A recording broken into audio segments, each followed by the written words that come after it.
welcome back to Talking Europe. Well, with me in studio now I have a former investigating magistrate, former candidate for French president, MEP for the Greens since 2009 and president of the European Parliament's Commission for Development, and also author of political thrillers, Miss Eva Joly. A very warm welcome to the show. Thank you. Miss Joly, we were looking in the first half of the show at the health of EU citizens and their rights to travel for care and medicine. Let's now turn to the health of the EU in general when it comes to the economy, migration, the environment, security. One wonders where to start. Maybe we'll start with finance. We saw their Panama Papers a little bit back in the news as, you know, the president of the rotating EU presidency, the Prime Minister of Malta, brought in front of the European Parliament Committee on Panama Papers, you know, his wife apparently having an offshore company. Accusations aren't truths, but, you know, we're seeing reports increasingly of the highest levels of the European Union being called into question. What should the EU do about it? You see, this is crazy, and this should not happen. But this is not the only person that has a huge responsibility within the European Union, having bank accounts in the Panama Papers. And I think that the presence at the head of the Commission of Mr. Juncker, he used to be the Prime Minister of Luxembourg, and he is the tax evader in chief. He put up the system, and he were operational on that. He is heading the EU, so this is a very wrong symbol. And having Malta on the rotating presidency while they are kind of tax haven, this is also kind of denial of reality, isn't it? But is there then no political will at the highest levels to change this? Because as you say, you know, we saw the European Commission draw up a blacklist of tax havens outside of the EU, but there's a number of tax havens inside the EU, and those particular countries are never going to want to let that go, are they? So this will never change. This is very difficult, to make a list where the member states should be on the list. And we know that many of them are tax havens, and important tax havens. But we are working on it, and especially, I can say, we, the Greens and the GUE, the Socialists, what we call the progressive forces in the Parliament, we are working on it. And we were able to set up this Panama Committee to make an inquiry into how is it that, in spite of the anti-money laundering rules that the member states are supposed to have implemented, we have trillions of euros that were able to leave other countries. And we are now highlighting in our hearings the role of intermediaries, for instance. And we will pinpoint the role of the banks, some lawyers, service providers, and we will propose new rules, new regulations, better controls. And so what I can say is that we are moving forward on these questions. And we are moving forward because the citizens of Europe, they don't want the system to go on. They want changes. They want more justice. Indeed, we've it's a year of a lot of big elections across the European Union. We had them in the Netherlands. We've just had the presidential elections here in France. Quite worrisome on the run-up to those elections for the EU, as you had the anti-EU candidates, Geert Wilders in the Netherlands, Marine Le Pen here in France, doing incredibly well. They didn't win, but they did both come second. So, yes. You know, is it time to breathe a sigh of relief, or does the EU still need to realise anti-EU sentiment is on the rise? The populists are very powerful in all the countries that you quoted. And when you have populists that have more than 30% of the voters, this means that we have really to do something about it. And not only a moral statement, but we have to deal with what is underlying, which is austerity politics, which are all the people excluded from the globalization, from the benefit of it. And we have few years left.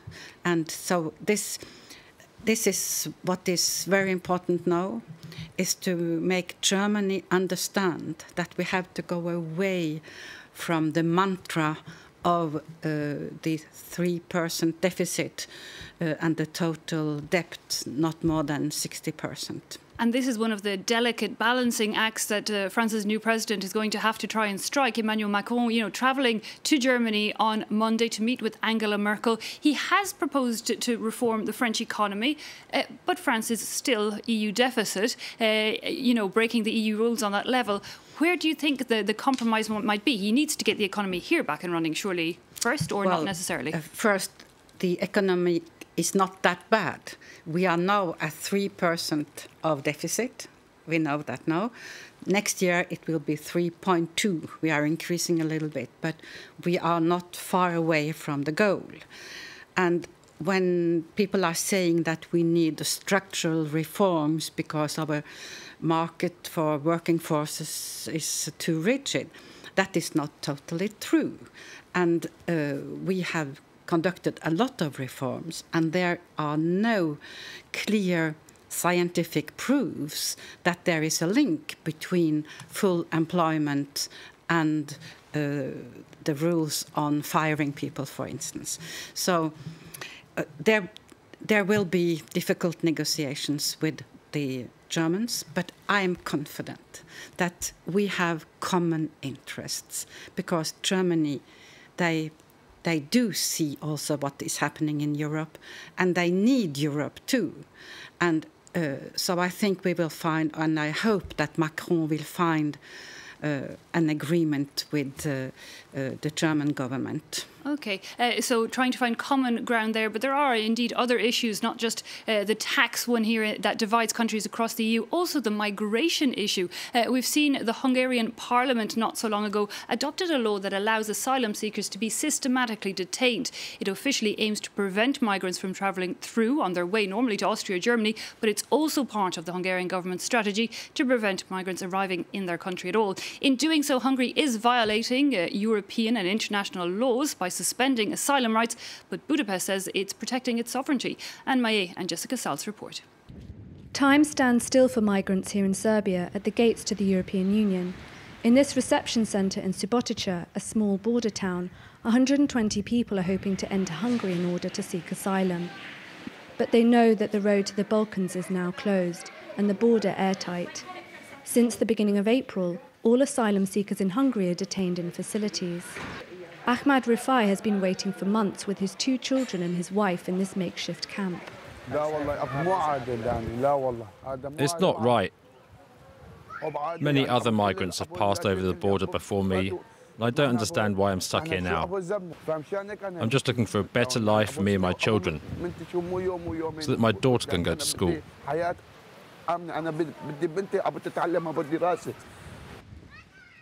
Around 7,000 migrants are currently in Serbia waiting to enter the European Union. But Hungary only allows 5 people in per day, and most of them will be sent back. After building a barbed wire barrier, the authorities created 2 transit zones, which are now the only crossing points for migrants. This is where asylum seekers are now detained whilst each case is examined. But the government insists it's not a prison.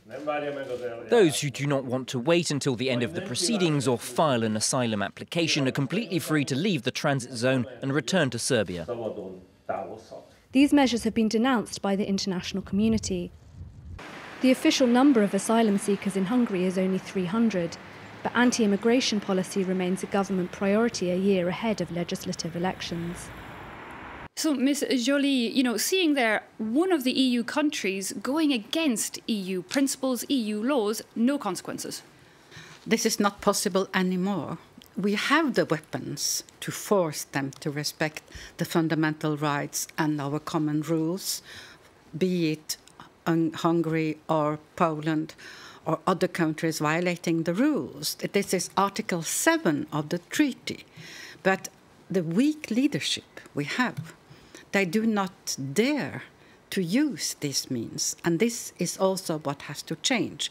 We have to enforce the rules for Orban to make him to play by the rules. Mm. And they should take their part of the resettlement refugees. How much hope do you have that Emmanuel Macron might be the man to change this? There seems to be a lot of hope being placed on his shoulders at that EU level. He did, even campaigning for president, he said he wanted the EU to put sanctions on countries like Poland and Hungary. Yes. How much power will he have? Do you think things might change with have strong French president? I do believe that individuals are important, and I do believe that he has a lot of energy, and he really believes in this. And I think it can be a historical moment where the Germans understand that there is no Europe outside the French-German alliance, and we have to make it work much better than under Hollande, because he didn't resist Angela Merkel at all. He didn't.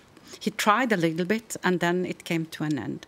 And I hope really that Macron will do better. The problem is also the huge German excedent, the economic surplus that they have, indeed. But he's called on them to spend more as well. Yes, so this has also to be settled. Yeah. It will be difficult, but Germany too has interest of having a strong France. Yes, and also of the citizens loving Europe. We cannot go on with the despise of the European citizens. And I think they can find an agreement on the Eurozone, on the fact that we need more democratic governance of the Eurozone. Here I think we can move forward. Okay. So Emmanuel Macron really then seen as a sign for some change at least, and that's in part at least the reason he was elected. But you yourself ran for president of France back in 2012, a candidate for the Greens that has never held, that party has never been in the seat. So why weren't you seen as the candidate for change? Why weren't the Greens Well, you see, the Greens, we are a poor party. That is one of the reasons. So a campaign costs a lot of money, and my campaign only costed 1.7 million euros, while Nicolas Sarkozy's campaign costed more than 40 million euros. He was violating all the rules, having secret funding for his campaign. And I think there is a kind of correlation also between the splendor of the meetings. You know, the Greens, we are amateur in a way. We are using local forces. We have a lot of incredible, competent militants, but it is still, you know, local and grassroots style. Yes, grassroots funded, and also because people in this election, they are voting for the person they want, they believe can become the president, and nobody believed that a Green and a woman, and an old woman, could become a president. Is it also, I mean, we've seen a movement towards, the environment on a political level. It gained a lot of attention here in France, notably in 2015 when we had this Paris Agreement, Yes. Over 140 countries actually signing up and ratifying a bid to reduce greenhouse gas emissions and work together for the environment. Is there still a political will on that? Oh, yes. There is a political will among most countries, but for Mr. Trump. But among the Americans, I'm sure the will is there. And this is not only a political or legal issue. It is really a moral obligation that we preserve the earth and its inhabitants for the years to come. Do you think citizens are interested in that? Yes, I think they are. And when you look at it, I mean, it seems to be there's a movement away from coal for cleaner options. But a lot of that movement, if I'm not wrong, it looks like nuclear. I mean, France it's one of the strongest countries when it comes to nuclear energy. Is that where we should be going? Is it inevitable that for cleaner options this is the solution? No, this is really not the solution. We know that nuclear energy is a technology from the past. It is a quarter dangerous. of the EU's energy still. It is dangerous. Why Chernobyl? We have had accidents. We have had Chernobyl in '86. We had Fukushima in 2011. And yet, there's new reactors being built all the time. Yes, because there are huge economic interests behind. And also, constructing new nuclear plants, you are increasing the risk of nuclear bombs. It is really not a good thing to do. And it's not renewable because you are depending on uranium, which is limited and which is to be found in zones where no political stability. So it is expensive, it is dangerous. Just think about this. Finland has been populated for 10,000 years. They are now dismantling plants and they are giving instructions for 100,000 years to come. That's how long the waste is active? Yes, because you don't get rid of the waste. Nuclear waste, yeah. Of the nuclear waste. It will be there for 100,000 years. And is there no EU-level movement then away from that? Among the Greens, I think we are the only ones that are reasonable on this point. But we also know that there will be other accidents if we are not changing. Now, you mentioned there, indeed, you know, a quarter of the EU's energy comes from nuclear, and yet very little raw nuclear or uranium fuel available to make that nuclear energy. Most of it comes from Niger, the setting Niger. Of your latest political thriller, I believe. Yes. Tell us a little bit about that book. What does it look at, and why did you... It seems that truth is nearly stranger than fiction in a way, and you wanted to use fiction to bring out the truth. I think fiction is very powerful. You create personalities that people can identify themselves. And I wanted to make it happen in Africa. I wanted African heroes.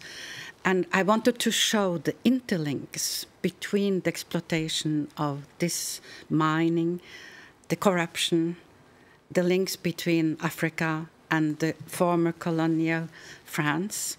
And I think it's a very strong geopolitical thriller, which brings a lot of knowledge of how the world really works. And who profits a bit from uranium. Yes. OK, well, there you have it, folks. If you didn't know it before, you know it now. Eva Joly is not just a well-seasoned politician, also an author of political thrillers. And that latest book that we've been discussing is called French Uranium, co-authored by yourself and journalist Judith Perrinon. So there you have it, Ms. Joly. That brings us to the end of this show, but thank you so much for your time. Thanks also to you at home for having watched. That brings us to the end of Talking Europe.